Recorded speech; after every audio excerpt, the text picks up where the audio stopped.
हमारे उद्धारकर्ता और जीवित परमेश्वर प्रभु यीशु मसीह के अतुल्य नाम में आज की सभा में आप सबको स्वागत है।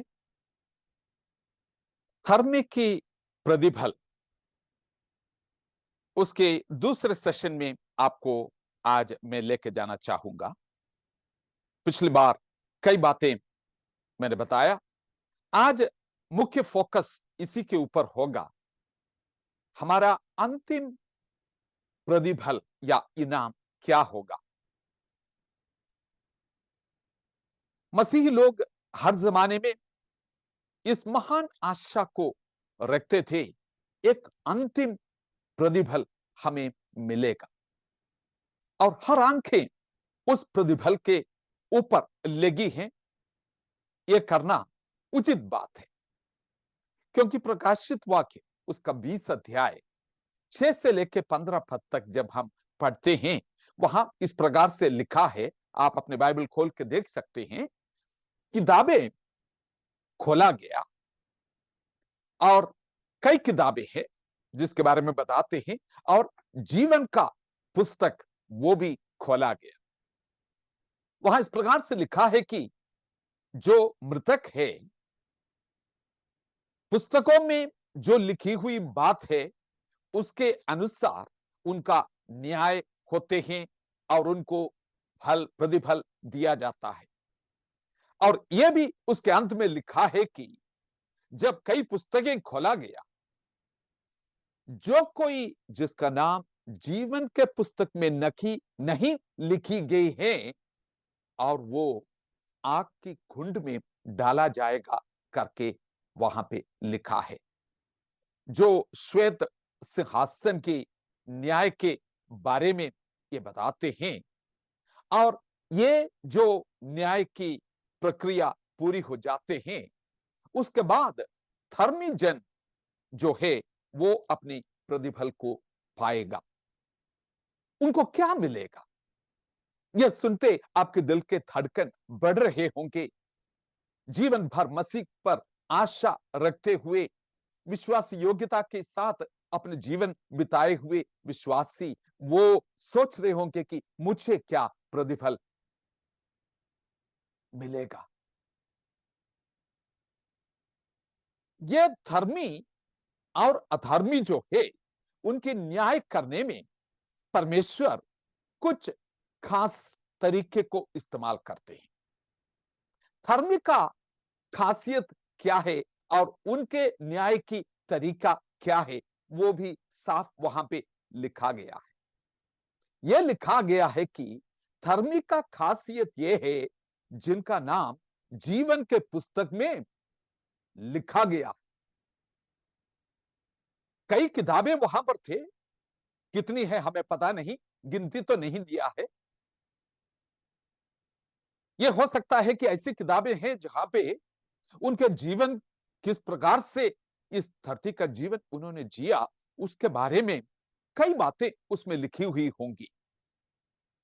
हो सकता है जैसे मालाकी की पुस्तक में लिखा है, यादों की किताब वो ही वहां पर होंगे। बट ऐसा लगता है कि जो मायने रखने वाली मुख्य बात यही रहते हैं कि यह खास किताब जो जीवन के पुस्तक कहलाया जाता है, वो सबसे अधिक मायना रखने वाली चीज है। क्या उनके भले और अच्छे काम जो है जीवन के पुस्तक में उसका नाम लिखने के लिए उसको योग्य बना देते हैं, उसी के कारण हाँ तुमने बहुत अच्छे काम किया, चलो तुम्हारा नाम मैं जीवन के पुस्तक में लिख देता हूं, ऐसे है? उत्तर है बिल्कुल नहीं। काम के अनुसार उनको अभी प्रतिफल दिया जाता है, और अपने भले काम के कारण से जीवन के पुस्तक में नाम नहीं चढ़ाया जा सकता है। और जिसका नाम जीवन के पुस्तक में नहीं है, वो तो धर्मी में गिनाए भी नहीं जाते हैं, उसका तो पहले से न्याय हो चुका है। तो उसमें से यह नतीजा निकलते हैं कि आखिर में जो कुछ उन्होंने किया है, सबसे महत्वपूर्ण बात यह है कि प्रभु यीशु मसीह के क्रूस पर किया गया और खत्म किया गया उस काम में और उसके नाम में विश्वास करते हैं कि नहीं। एक बार चेले जो है बड़ी उत्सुक होके प्रभु यीशु मसीह के पास आकर बोलते हैं कि प्रभु जी ऐसे ऐसे हो रहे हैं, बहुत बड़ी चमत्कार हो रहे हैं, दुष्टात्मा निकाला जा रहे हैं, बहुत बड़ी बड़ी चीजें हो रहे हैं। इनके उत्साह को देख के प्रभु यीशु मसीह ने, मुझे लगता है कि ऐसे बोला, थोड़ा सा शांत हो जाइए, छोड़ हैं, सुनिए सुनिए मेरी बात। तुम लोग बहुत उत्सुक है, बहुत आनंदित कर रहे हैं, लेकिन इन चीजों में आनंदित मत करो। इस बात में आनंदित हो जाओ क्योंकि तुम्हारा नाम जीवन के पुस्तक में लिखा गया है। जो पुरस्कार उनको दिया जाता है, ऐसे लगता है कि क्रूस पर किया गया काम जिस पर ये लोगों ने विश्वास किया है, उसके अनुसार ये इनाम बांटा जाता है। आप मुझे पूछेंगे तो आपका मतलब क्या है कि फिर कोई भले काम करने की जरूरत नहीं है? बिल्कुल गलत। भले काम जो है एक छुटकारा पाया हुआ जीवन की ओवरफ्लो जैसे कह सकते हैं, आउटकम कह सकते हैं, उसका एक परिणाम है कि हरेक जन जो यीशु मसीह के लहू के द्वारा छुटकारा पाया गया विश्वासी है, वो भले काम के लिए सिरजा गया है करके इफिसियों की 2 अध्याय की 10 पद में हम पढ़ते हैं। मसीह यीशु में हम इसी के लिए सिरजा गया है। तो मुझे लगता है कि बाकी किताबें जो बोला ना, उसमें लिखने के लिए बहुत कुछ होंगे, क्योंकि जिस दिन से उद्धार पाए हैं और इसी काम में वो लगी है, बहुत कुछ लिखने के लिए होंगे। प्रकाशित वाक्य 21 अध्याय के 5 पद कहते हैं कि सिंहासन पर जो बैठे हैं वो कहते हैं कि देखो मैं सब कुछ नया करने जा रहा हूं। और 7 पद में लिखा है कि जो जय पाते हैं, जो जय पाए हुए हैं, उनको अपनी मिराज में वो प्रवेश करेगा, वो अपनी मिराज पाएगा। मैं उनके परमेश्वर रहेंगे, वो मेरे संतान रहेंगे। प्रकाशित वाक्य 21 और 22 अध्याय में आपको मैं लेके जाना चाहूंगा, उसको खोल के रखिएगा। जिन पदों को मैं बोलता हूं उसको ध्यान दे दीजिए। 7 खास बातों के ऊपर मैं आज फोकस करना चाहूंगा, ध्यान देना चाहूंगा। वहां पे 7 बातें इन दोनों अध्यायों को मिला के हम देखते हैं। साफ इस बात को लिखा है कि फिर वो ना रहा, फिर वो ना रहा। कौन सी है ये 7 चीजें जो मिठा दिया गया और उसके बदले कुछ सुंदरता लेके आई? वो कौन सी है वो 7 चीजें? और उसको आपके सामने प्रस्तुत करते हुए इस चीज को मैं दिखाने की कोशिश करूंगा। ये एक एक चीज जो है प्रभु यीशु मसीह के क्रूस पर किया हुआ काम का सीधा सीधा पुरस्कार या परिणाम है। आमतौर से जो क्रूस के मृत्यु के बारे में गुड फ्राइडे में खास करके हम 7 वचनों के ऊपर 7 कथन जो है क्रूस की 7 कथन के ऊपर हम ध्यान देते हैं। मुझे लगता है कि वह 7 कथन जो है इसी के साथ जुड़े हुए हैं, लेकिन उसको बताने में आज मैं कोशिश नहीं करूंगा, नहीं तो यह बहुत विस्तार में जाएगा। लेकिन एक चीज आज हम फोकस करेंगे। इतना कहूंगा कि क्रूस की हर एक कथन को एक परिणाम इन अध्यायों में हमें मिलते हैं। उसकी स्पष्टता आपको मिलेगा एक में एक एक चीज जब हम देखते हैं। यशायाह की पुस्तक 53 अध्याय की 11 पद में जिस प्रकार से लिखा है, वो अपनी आत्मा की वेदना की परिणाम देखेगा और संतुष्ट होगा। ये मसीहा के लिए द सफरिंग सर्वेंट, दुख उठाने वाली उस सेवक के लिए दिया गया एक वायदा है। वो अपना आत्मा की वेदना के परिणाम देखेगा और संतुष्ट होगा। यह बात देखिए, एक एक चीज जो आपके सामने मैं रख रहा हूं, ये उसका काम का प्रतिफल और परिणाम है, और उसमें प्रवेश करने के लिए हमें बुलाया दिया जा रहे हैं। ये उसका पुरस्कार है और उसी में हमें प्रवेश करा रहे। नाउ कौन सी ये 7 बातें हैं जो फिर ना रहेगा? पहली बात, प्रकाशित वाक्य 21 अध्याय की पहला पद, वहां पर लिखा है कि जो पहला पृथ्वी और पहला आकाश जो है अब नहीं, और फिर ना होगा करके लिखा बात क्या है? नो लॉन्गर एनी सी, समुद्र फिर ना रहेगा। समुद्र एक बेचैन करने वाली बुराई का प्रतीक है। ईवल कई बार जीवन के रास्ते में बड़ी रुकावट वो पैदा करते हैं। याद करें वो लाल समुद्र को, जो इस्राएल के लोग मिस्र से निकल के आए हैं, लाल समुद्र के सामने आके कैसे उनके अंदर डर पैदा होते हैं और आशाहीनता उनके हृदयों को ऐसे कब्जा करते हैं कि वो कुटकुटाने लगी और कुछ कुछ ऐसी बातें कहने लगी जो विश्वासी के योग्य नहीं लगता है। समुद्र जो है बहुत उलझने वाली चीज है, रुकावटें डालने वाली चीज है। प्रेरितों को पूछ ले, वो समुद्र के कई अनुभव हमको बताएगा। पौलुस प्रेरित जो है वो भी कई अनुभवों को हमारे सामने रखेगा। बहुत कहानियां हैं उनके पास, अपना सी एक्सपीरियंसेस, समुद्र की उनके अनुभवों के बारे में बताने के लिए वो इस बात को जरूर बोलेगा, सचमुच में ये बहुत आंधी और तूफान की जगह है, बहुत लहरों की जगह है, और बहुत दुष्ट शक्तियों की एक बहुत ऐसी जगह है। सृष्टि की शुरुआत में इस बात को हम देखते हैं कि सब कुछ जो है गहरे पानी से ठपा हुआ था, और सृष्टि की शुरुआत में परमेश्वर ने जो ऊपर की पानी है और नीचे की पानी जो है, इस दोनों को अलग कर दिया।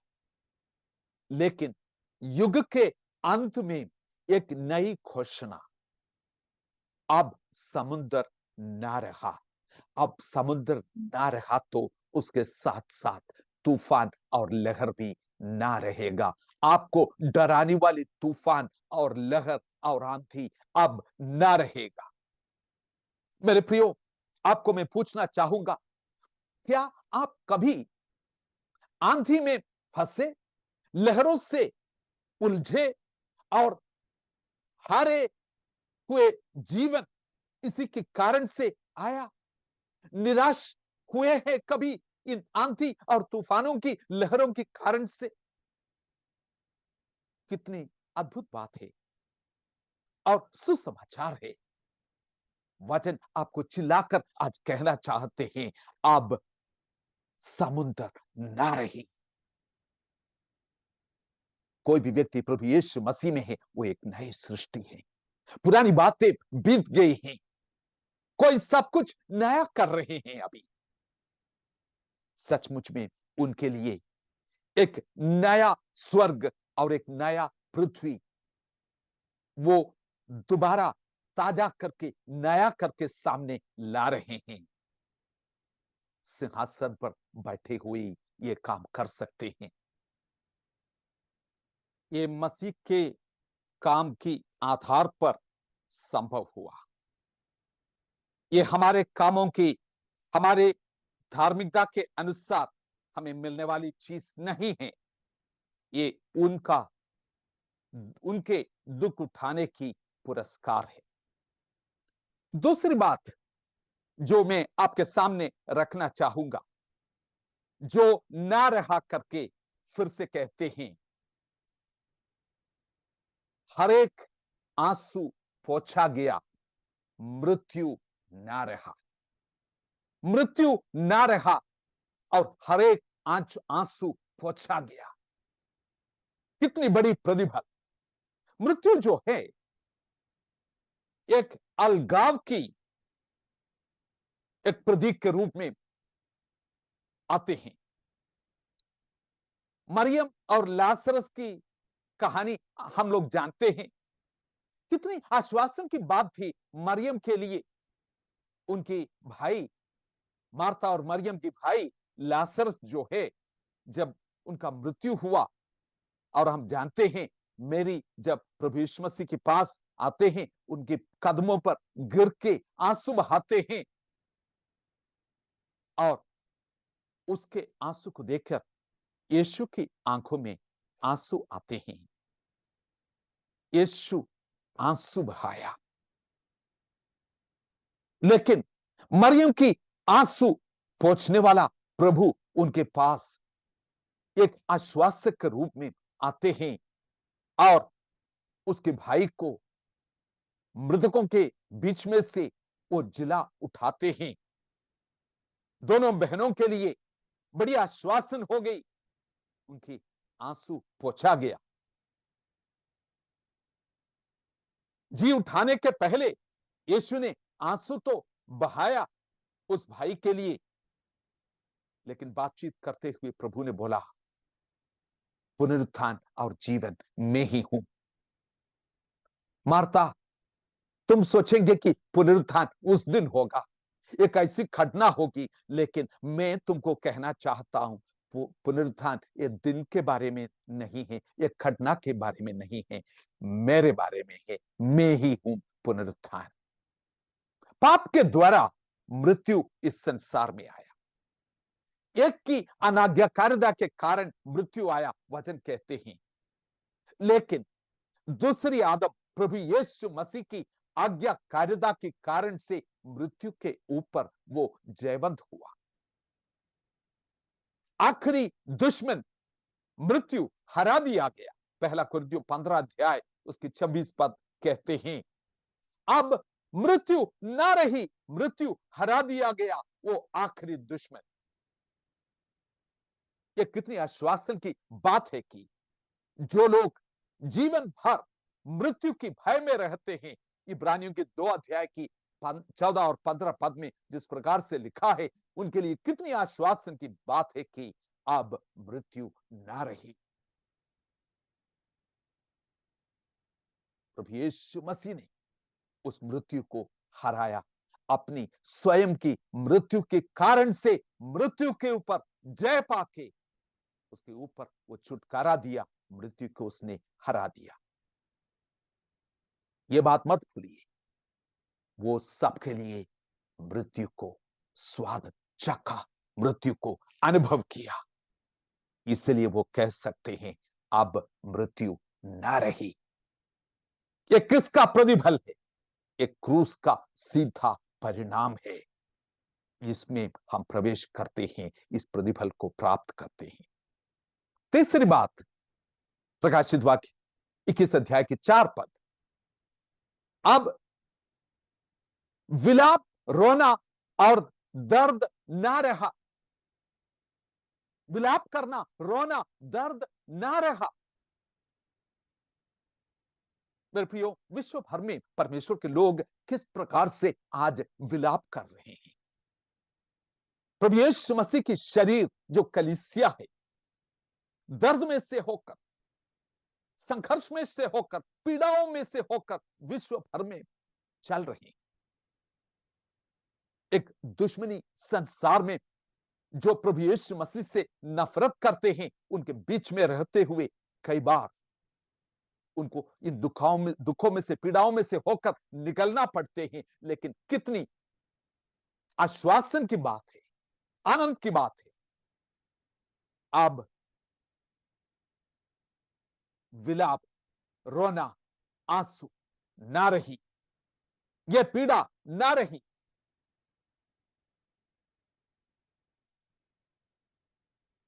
धन्य है वो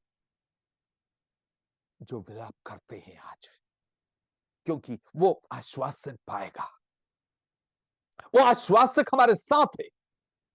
उनका प्राण जो है गत्समने के बगीचे में कैसे दर्द में से, पीड़ा में से होकर निकला हम पढ़ते हैं।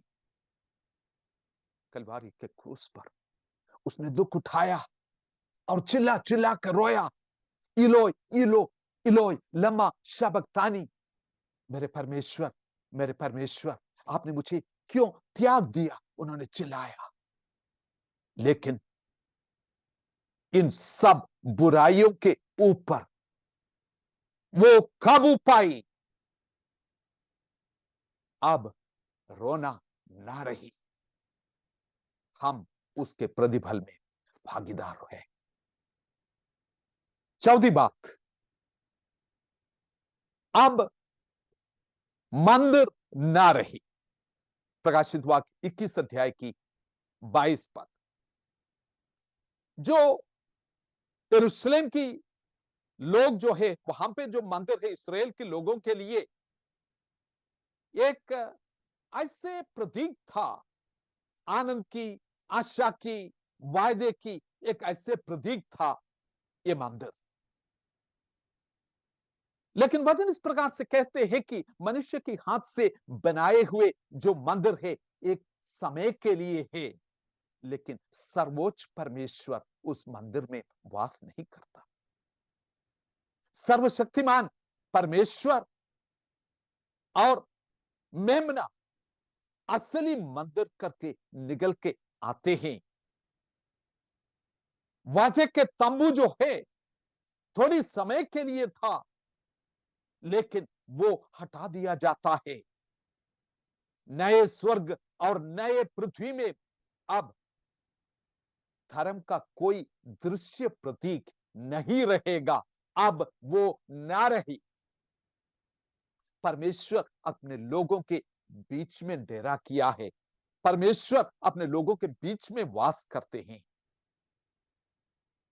यीशु मसीह यूहन्ना 14 में इस प्रकार से अपने चेलों को बोला, मैं तुम्हारे लिए एक जगह तैयार करने के लिए जा रहा हूं।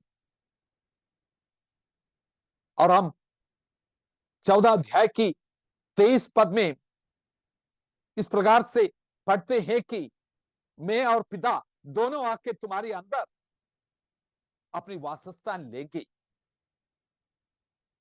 पहले से मैं ये बता रहा हूं, वो होने के पहले क्या होना था, उसकी क्रूस पर किया हुआ छुटकारे की बलिदान की काम होने वाला था। उस बलिदान के कारण से पिता और पुत्र और पवित्र आत्मा आके हमारे अंदर वास कर पाते हैं।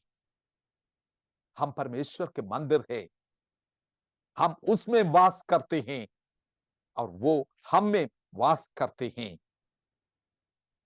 अब जो नए आकाश और पृथ्वी बनाई जाते हैं, स्वर्ग और पृथ्वी बनाई जाते हैं, वहां पे मंदिर ना रही, लेकिन जिसने हमारे बीच में डेरा किया वो खुद वहीं पे उपस्थित होंगे।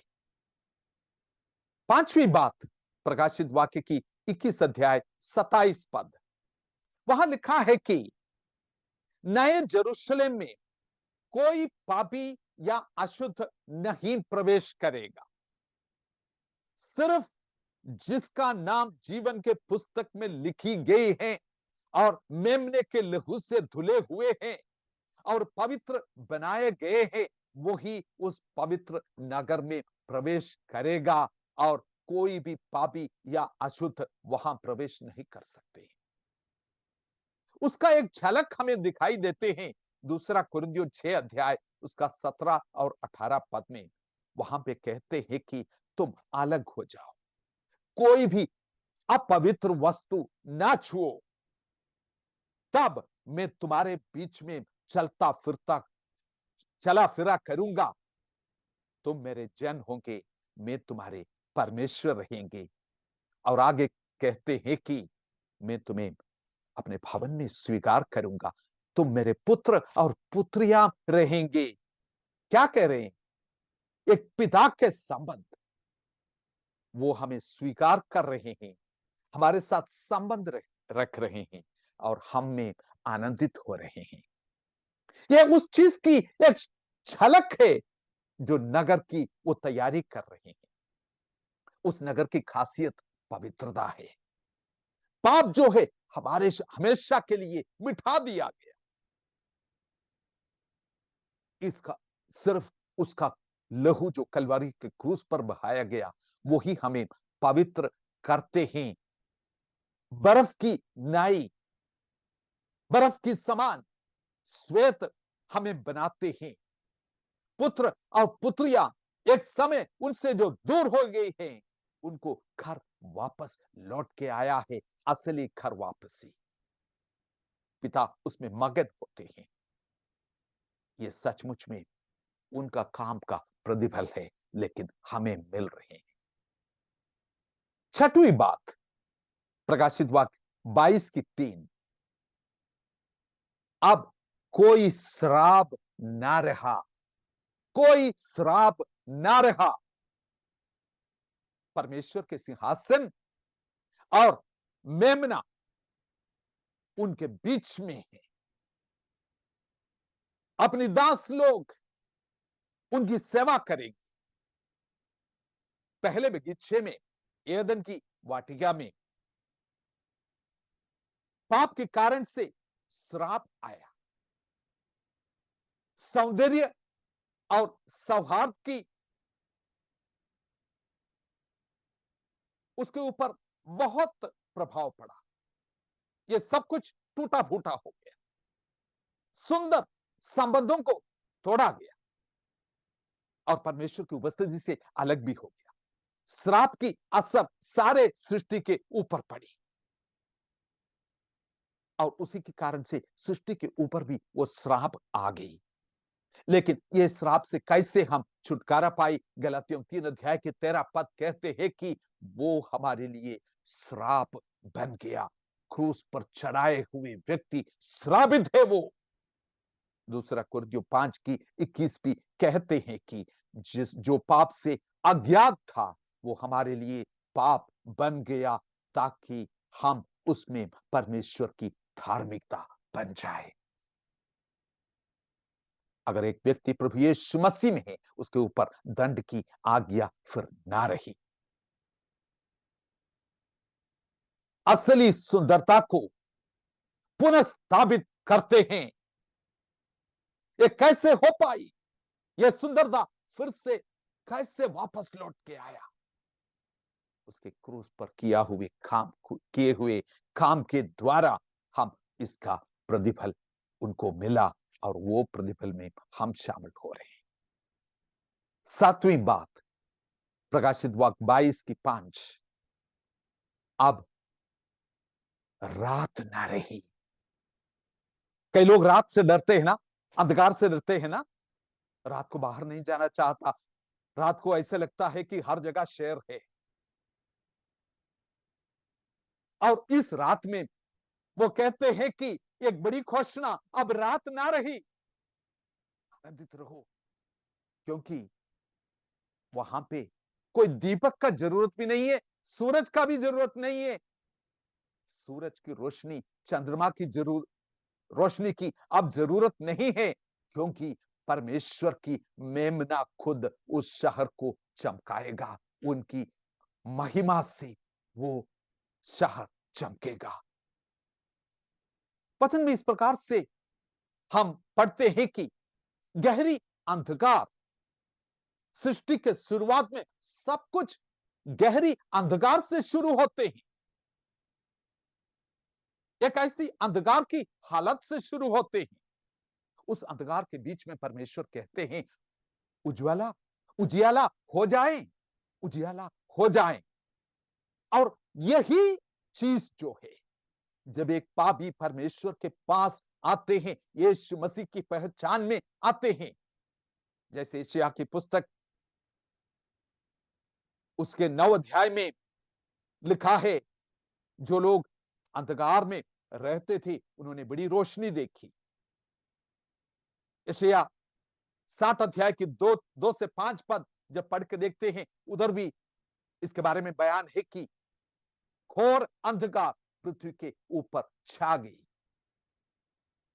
दूसरा कुरिन्थियों 4 की 4 से 6 में इस प्रकार से कहते हैं कि संसार की हाकिम जो है, इस दुनिया के लोगों की आंखों को अंधा करके रखा है, ताकि मसीह की सुसमाचार की महिमा उनको दिखाई न दे। लेकिन परमेश्वर वही काम लोगों के जीवन में कर रहे हैं। सृष्टि की शुरुआत में जिसने बोला उजियाला हो जाए, कई जीवनों के ऊपर वो बोल रहे हैं उजियाला हो जाए।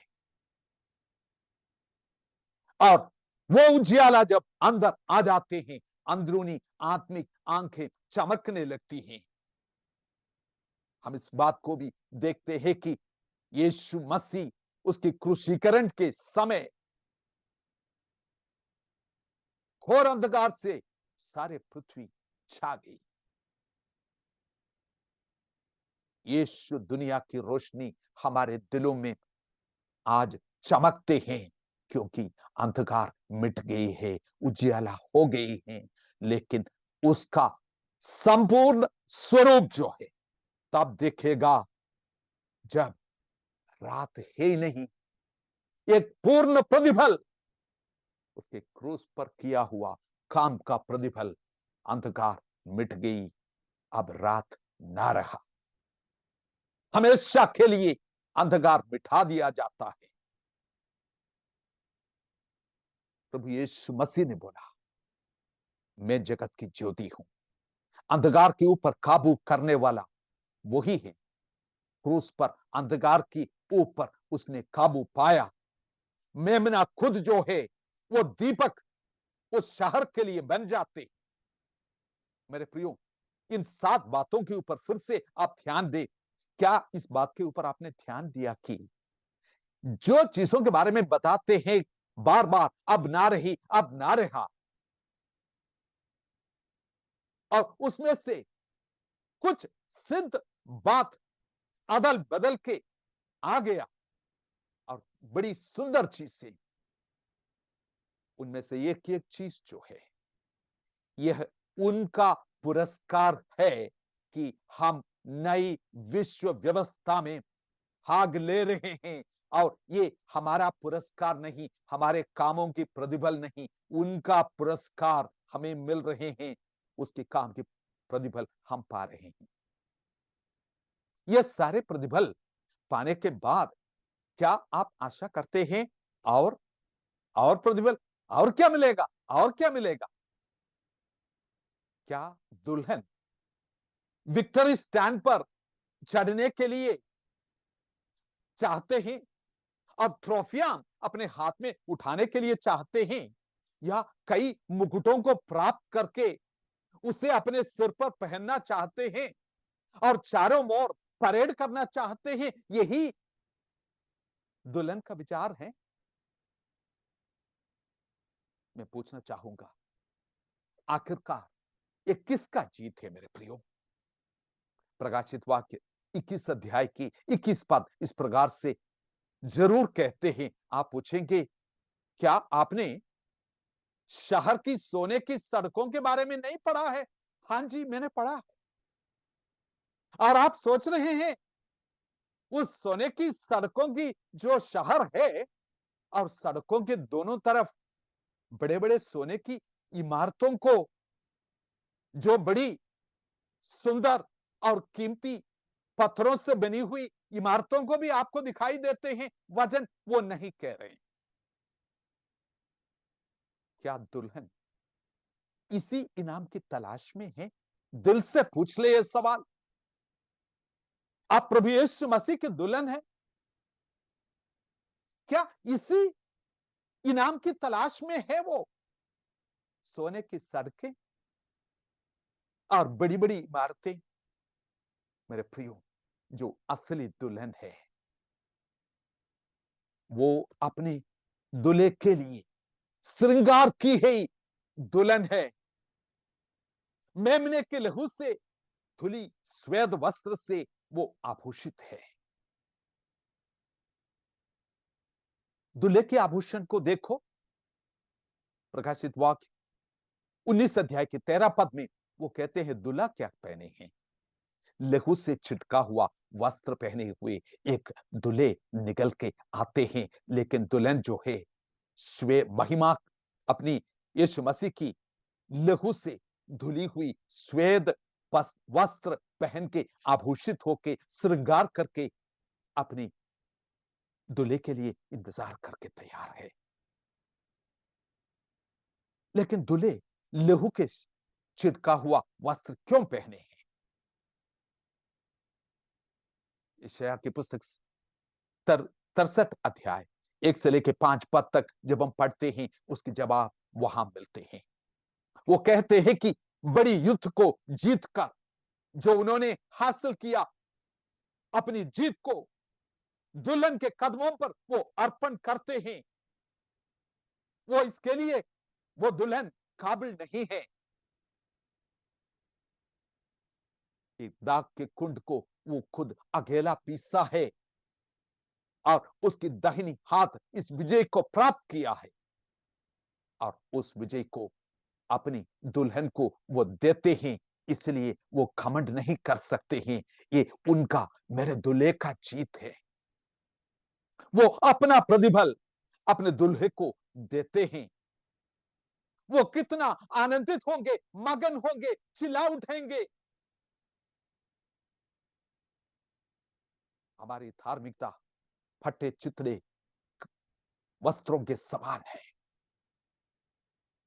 प्रकाशित वाक्य की इस अध्याय के 2 और 3 पद में कहते हैं, परमेश्वर की डेरा अपने लोगों के बीच में, वो उनके बीच में रहते हैं। अब मंदिर नहीं, उनका डेरा ही रहेगा। जो आज से 2000 साल पहले यूहन्ना 1 के 14 के अनुसार महिमा और वैभव के साथ हमारे बीच में स्वर्ग से उतर के आके डेरा किया, महिमा और सच्चाई से, अनुग्रह और सच्चाई से जो परिपूर्ण था, जिसकी महिमा चेलों ने देखा, हमने देखा, वो उनके बीच में डेरा किया। आज संपूर्ण रीति में पूरे वैभव और महिमा के साथ उनके बीच में डेरा किया है। दुल्हन की पुकार ये नहीं, मेरा पुरस्कार कब मिलेगा, मेरा प्रतिफल कब मिलेगा, जल्दी आओ, देरी न करो, ये नहीं है दुल्हन की पुकार। लेकिन उनकी पुकार क्या है? आत्मा की सहारा लेकर उनकी चिल्लाहट यह है, मरनाथा जल्दी आओ, तेरी सुंदरता को मैं निहारना चाहता हूं, तू ही मेरा चाहत है, तू ही मेरा प्रतिफल है। जल्दी आ, मेरी प्राण तेरे लिए तड़पता हूं, यही मेरा प्रतिफल है। प्रकाशित वाक्य 7 अध्याय की 14 से लेकर 17 पद तक जब हम पढ़ते हैं, जो महापीड़ा से होकर निकल के आए हुए कुछ लोगों के बारे में वहां पे वर्णन है, जो अपनी वस्त्र को मेमने के लहू में धोके शुद्ध किया हुआ है, और वो परमेश्वर के सिंहासन के सामने है, और दिन और रात उसका मंदिर में सेवा करेंगे। दिन और रात की सेवा, यही प्रतिफल। इतनी बड़ी कष्टों में से होकर निकल के आके, ऑन ए लाइटर नोट, थोड़ा सा मजाक की बात यह है, आज भी कई लोग जो अच्छे से काम करने वाले हैं, उनको यही प्रतिफल देते हैं, और काम करो। लेकिन वहां पे लिखा है कि अब उनके लिए सिंहासन के मध्य में रहने वाला मेमना जीवन की जल की सोते के पास उनको ले जाते हैं।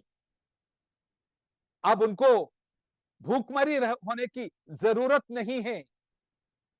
कोई सनस्ट्रोक और हीट स्ट्रोक, हंगर और थर्स्ट, भूख और प्यास उनको नहीं है, क्योंकि सिंहासन पर बैठे हुए मेमने जो है, उनको जीवन के जल के सोते के पास लेके जाते हैं, और हर एक आंसू उनको पोंछा जाएगा। हाँ जी, उनके सिंहासन के सामने सेवा करना भी ये बहुत बड़ी इनाम है। अब वो चरवाहा सुखदाई जल की चरने के पास नहीं, जीवन की जल की सोते के पास ले जाते हैं। वाह! जीवन की जल की नदी सिंहासन से बहती है, आखिरी अध्याय हमें कहते हैं।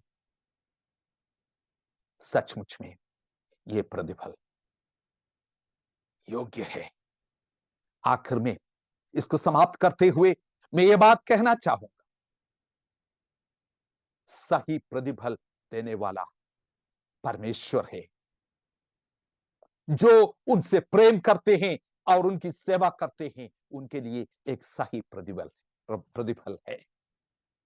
वो प्रतिफल उनके हाथ में है। उनके आने की उस दिन,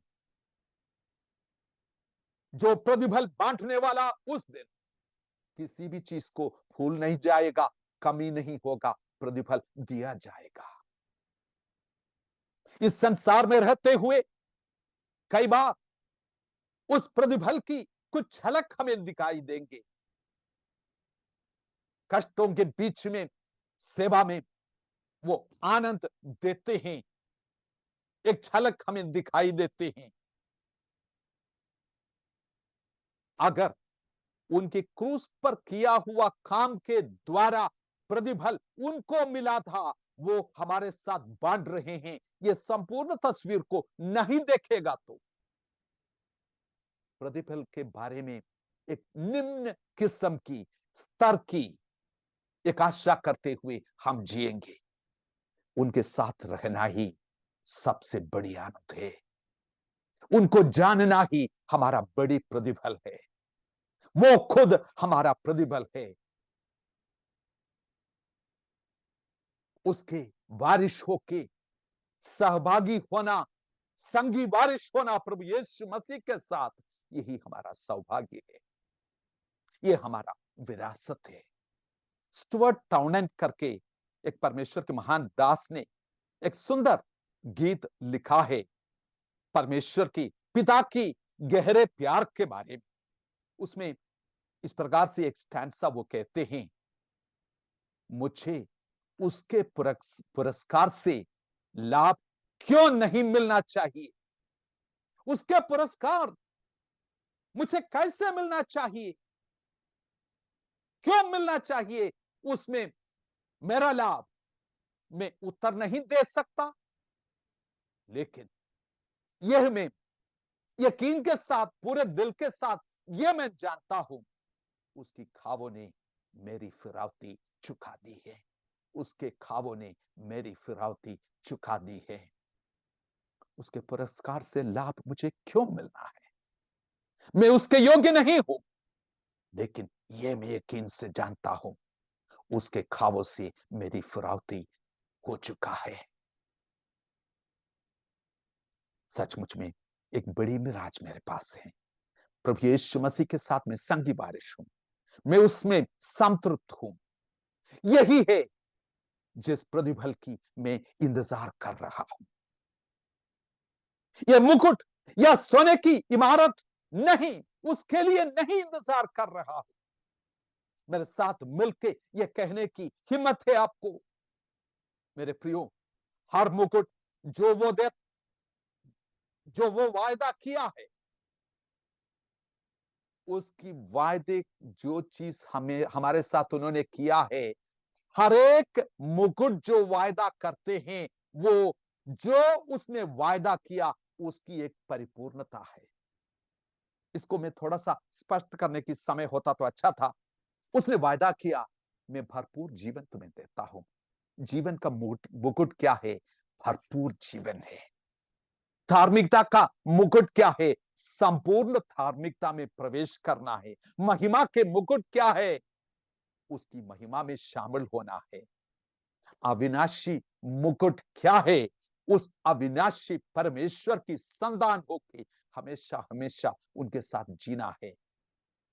यह मुकुट जो है, एक अधिकार को भी दर्शाते हैं, संपूर्णता को भी दर्शाते हैं। तो ये मुकुट के लिए इंतजार करते हुए, जब मुकुट हमारे हाथ में मिलेगा, क्या करने के लिए सोच रहे हैं? मेरे प्रियो, हम वही करें जो 24 प्राचीनों ने किया था। जिसके हाथ में मुकुट जब दिया गया, वो अपने मुकुटों को सिंहासन पर बैठा है उसके सामने रख के दंडवत किया। उसके सामने गिरकर दंडवत किया।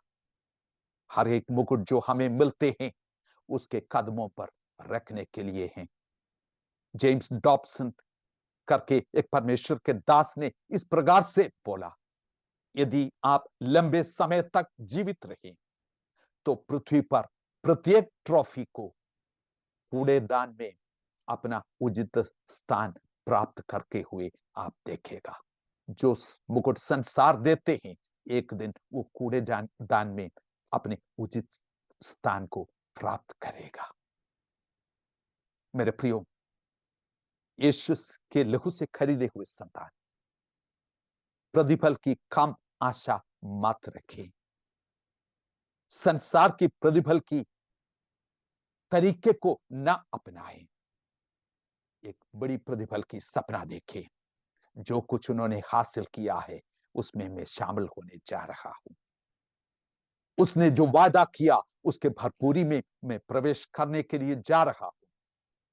ये सब कुछ उनकी क्रूस की किए हुए काम की आधार पर। मेरे प्रियो, यहां पुरस्कार ना मिलने की दुख मत पालो। मुकुट और इमारत की निचले स्तर की सपना मत देखो। बड़ी अच्छी चीजों पर अपनी नजर लगाओ। बड़ी प्रतिफल के लिए सपना देखो, इंतजार करो। प्रभु यीशु मसीह में हमारी मिराज है, उसके लिए सपना देखो। इस पृथ्वी उसकी महिमा से भरने जा रहे हैं। इस पृथ्वी में उसकी आराधना से हम भर दे। आज आप आपके दिल की चिल्लाहट यही रहे, मरनाथा यीशु जल्दी आ, देरी मत कर। मेरी प्रतिफल आपके पास है, मेरी प्रतिफल आप में है और मेरा प्रतिफल आप ही है। इन दोनों सभाओं को फिर से कई बार सुनने की कोशिश करें। उनका प्रतिफल में हम एक दिन शामिल होंगे, जैसे कि उसका झलक पहले से ही हमें दिखाई देते हैं। क्या कुछ हमने शामिल हो गया और बहुत कुछ बाकी है। इंतजार करें। प्रभु इस वचनों के द्वारा हमें उत्साहित करें, आश्वासन दे। God bless you. God bless you.